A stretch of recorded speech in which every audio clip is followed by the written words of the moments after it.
Evening, guys. How we doing? So I thought I'd finish off the working day with a bit of a live feed, a bit of an evening chat, and kind of a lot of people have been asking me why I joined the Royal Marines. So I thought I would come on board and do a quick live feed, talk about why I joined the Marines. There's the peak cap. I used to love wearing that outfit. I still do. Proud as fuck. Proud as fuck. So I hope everyone's having a good day. I bet it was a bit of a fucking chore to get back to work maybe after bank holiday. How was it? How did it go? Why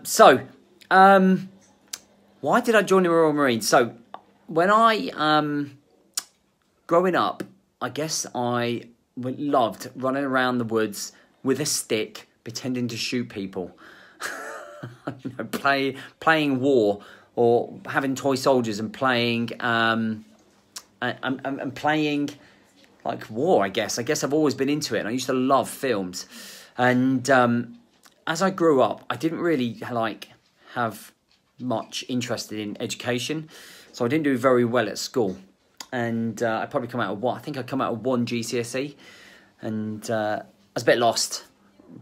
You know, I went to college, did a travel and tourism course, which really biggest waste of 2 years of my life. And I then decided to travel a little bit, so I travelled for a couple of months, and I went to America, which kind of opened my eyes to a bigger world, to more people, to different lifestyles and cultures, and kind of slowly helped me grow up, you know. I used to be a right bellend, probably even more of a bellend than I am now. You know, I used to get caught up in the wrong groups, fighting and all of that, and just, you know, I didn't have any direction about who does at 19 and 20, right? So I kind of was just drifting through life, joined McDonald's and was a manager at McDonald's. I was assistant manager at McDonald's. And at the time, it paid really well for a 20-year-old, and it supported me and the guys at the time. And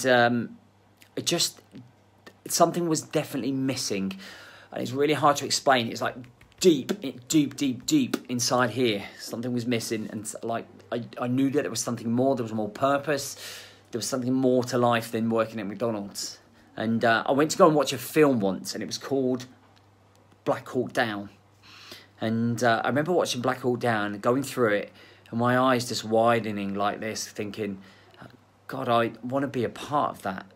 And which is mental, because, you know, it's devastating. War's devastating, being involved in all of that. But I guess what I saw amongst all of that was a camaraderie, a brotherhood. Maybe why I called the Brotherhood program the Brotherhood program. I watched this Black Hawk Down, and I watched this camaraderie, and I watched these guys fighting for each other, and I watched these guys, you know, who would give each other their lives for each other, you know, supporting them, backing them up. And when I realised it was a true story, I went into even more detail about watching it and reading it. And then I kind of started researching, you know, what was the best force, you know, what was the most elite force to do, to join in the UK. And it come up with the Paras and the Marines, and kind of Marines kind of caught my eye, my ear. And I started researching and looking into it a little bit more.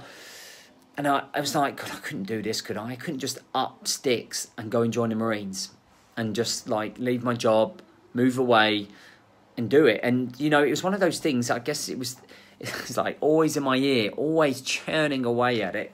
And I always used to think about it, always. And I never thought I'd do anything about it. I just thought, you know, it'd be one of those dreams. And then I actually went and applied to do it. And I didn't tell my girlfriend at the time. I just went off and did it and applied, and went through all the process. And then I joined what was called a PRMC, which is a Potential Royal Marines course. And it was a 5-day course. I remember queuing up in my shirt and tie, skinhead, not far from a skinhead now, but skinhead. And I remember the corporal, I never forget it, the corporal walking down the alleyway going, "Shut the fuck up, you little cunt." Like that. I shit myself. I proper shit myself, and I thought to myself, oh, I'm not doing this. No way. And I proper shit it. And I thought, well, at the end I'll do this week, and there's no way I'm being shouted at like that. And I did the course, and did all the fitness. I did really well. I think I come second on my course. And I completely forgot what the corporal did, was shouting at us, and I never forget it.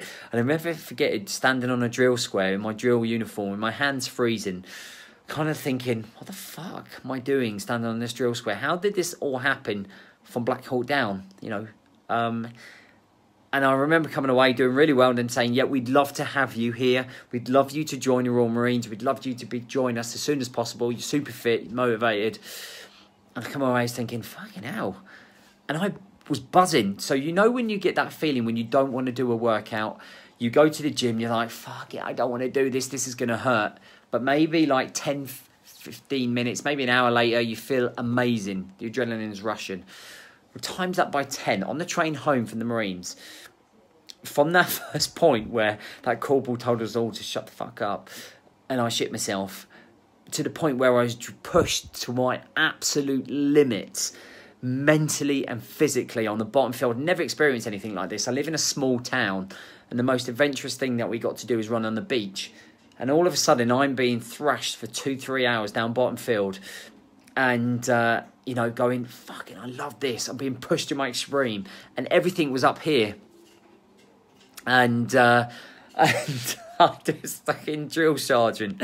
So I don't know if you've seen some of my videos recently where I'm wearing this peak cap. So I imitate him. And I can't remember his name, Wassel, I think his name was, Corporal Wassel.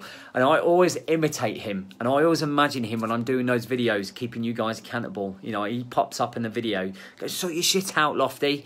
And it was hysterical. And you know, and that just went from there. And I never forget, I just ditched everything and joined the Marines. Literally ditched my world. That was my world at the time. And just moved to Exeter and joined the Royal Marines. And found my brotherhood and fucking loved it. And when I think back at it now, at the time, you know, it's agonisingly painful because you get hammered and that's another live feed. But, you know, it's the best thing I ever did with my life. I think if I never joined the Royal Marines, I dread to think where I'd be now. I dread to think where I'd be. Because it actually is embedded in me and it's the root of me. Everything that I preach to you guys stems from the Royal Marines. Everything. My state of mind, my thought process, my actions, my vision, my purpose. Everything stems from serving in the Royal Marines and watching Black Hawk Down and thinking, I want to jump out of helicopters and be with a bunch of guys serving my country. Bang, that's what I was about. And I never looked back. I never looked back. God, do you think I could have my own McDonald's restaurant now if I didn't join? But so the reason I joined was to find whatever was in me inside. Okay, so it's inside, something was bursting to get out, and it was the Royal Marines. And I literally, to this day, passing out as a Royal Marine is probably one of the most proudest things, apart from being a father, that I will ever achieve, ever.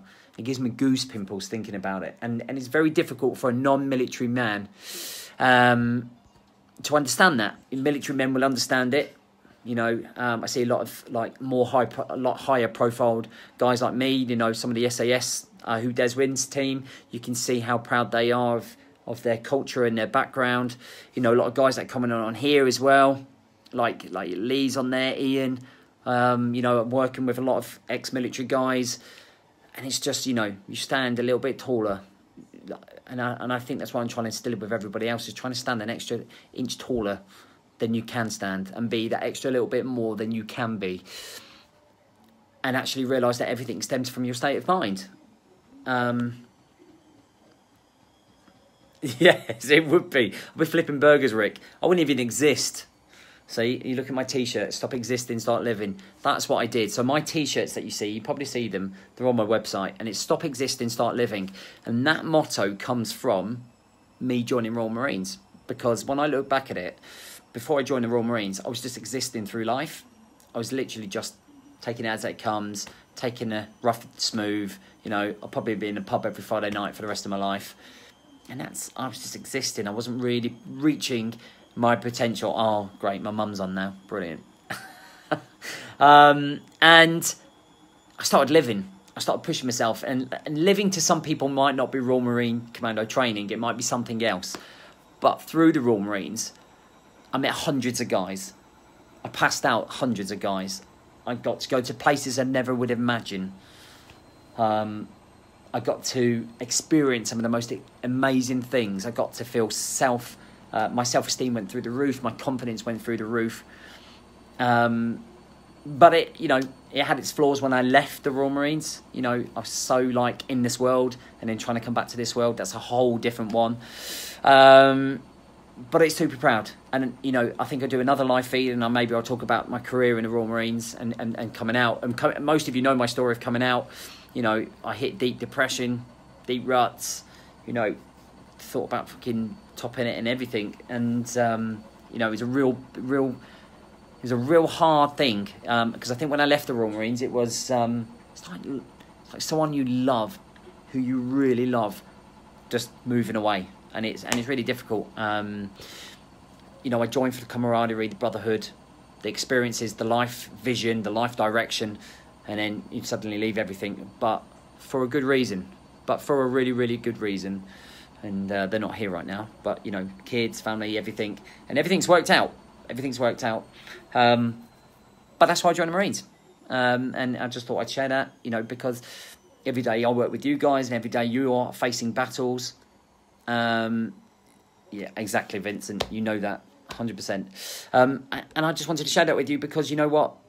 Sometimes, why do you want to be better for yourself? Why do you want to be better? And it's a question I ask a lot of guys. Why do you want to join the brotherhood program? Why do you want to be in here? Why do you want to commit to it? Why do you want to invest in it? Why do you want to be better? How can you be better? And almost when guys join a brotherhood, it's almost like that transition from me when I was a civilian to joining the Marines. It's like guys who have no structure or have no vision or guidance to then joining the brotherhood, and then suddenly they're in that camaraderie.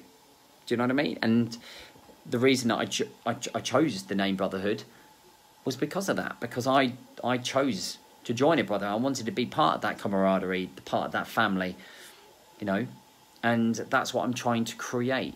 And even if you don't, it doesn't even matter if you don't want to, join the brotherhood. You're still part of the camaraderie through talking with me here and interacting. I'm still able to help you, and it's something that you should think about, something that you should think about. Why do you want to be better? Why aren't you being better? It takes deep thought and reflection, and hopefully just by watching this, you can take the experience that I've had and the reasons that I wanted to improve myself and join and do something that was so drastic to change my life, to know what could you do, to change your life. And I get some great stories from people that have read the book, for people who have managed to help kick up the arse to get them going. And it's brilliant. It's great to see. And I hope that you can be inspired to do something better with, or be better than you're being. If you're not already in a great place, it's very difficult. It takes a lot of courage. It takes a lot of discipline. It takes a lot of emotional drive as well. And you just got to keep pushing every single day. Every single day. Get better every single day by 1%. And keep going. And if you fall down, you get back up. Fall down, you keep getting back up. And that's what was drilled to us in the military. They don't want people to join the military, and when it gets tough to go, oh, I don't want to do it anymore. They're gone. If you're not cutting it, you're gone. Andy, I hope you enjoyed the book, my man. And I just want to make that point. It doesn't matter if you're military or not here, guys. I just wanted to share this story with you. I know that I work, I talk to hundreds of non-military guys. It's just a case of sharing a story with you and saying, look, hey, be inspired, do something amazing, because we're only here once. And I seem to think that the weeks are passing, probably because we're getting busier every day. I just want the best for you guys. So have a great evening. Tomorrow morning we're on part 3 of getting yourself in great shape mentally and physically for Christmas. Helping you plan your goals for the week, and I hope that it helps. Andy, that book would definitely help you do that for sure. Thanks for listening. Hope you enjoyed the dits. Cheers, dits, as in ex-militaries would probably be slating me going, cheers, dits. Have a good night. See you later.